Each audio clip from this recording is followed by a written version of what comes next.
Although Edgar was helpful when it came to her family problems, Jennifer was one of his servants, and Alessandra had no clue how he would react to her firing the people he knew well. However, she was not going to show Jennifer this fear. "I apologize, Duchess." Jennifer looked away, hiding the shame she felt for having to apologize to Alessandra. It was an insult to have to apologize to someone who needed to hide their awful face. "You can leave." Alessandra dismissed her in the end. She was not in the mood for Jennifer to brush her hair at all. The few times her hair was yanked on was enough to make it sore. If Alessandra was a petty person, she would make Jennifer have to sit and her hair be yanked out. Luckily for Jennifer, Alessandra was not going to stoop to that level. Without a word, Jennifer left the bathroom, leaving Alessandra alone. Alessandra would regret this, as help was needed to put on the dress Edgar sent. "This is better. I hope she cannot get the dress on." She smiled. "Why can't everyone just be nice?" Alessandra muttered. She knew she had to deal with women who sought after Edgar's affection, but she did not expect to be attacked by one of his servants. Alessandra hoped it was the latter. Alessandra did not care about Edgar having a maid, but she would prefer it if it was not someone she had to see every day. The conflict would be unnecessary.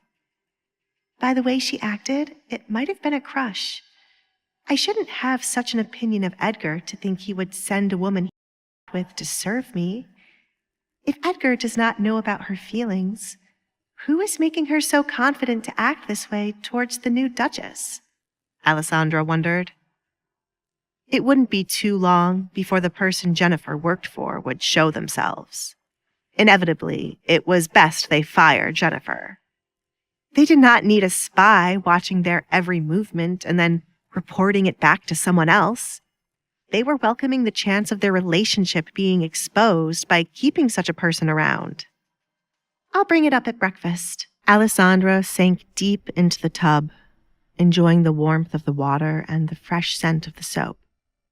Compared to last night, she felt more relaxed. A new day brought on new beginnings. There was no need to worry about her father, Katrina, and Kate. Alessandra hoped to never have to hear of them nor see them ever again. "Alessandra?"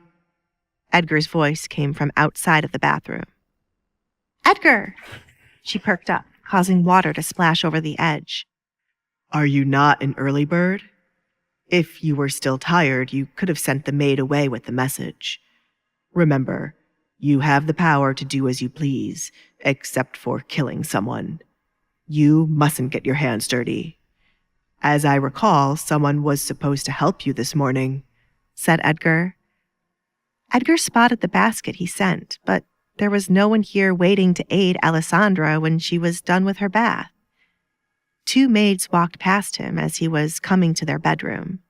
He wondered if they were the ones meant to be helping Alessandra.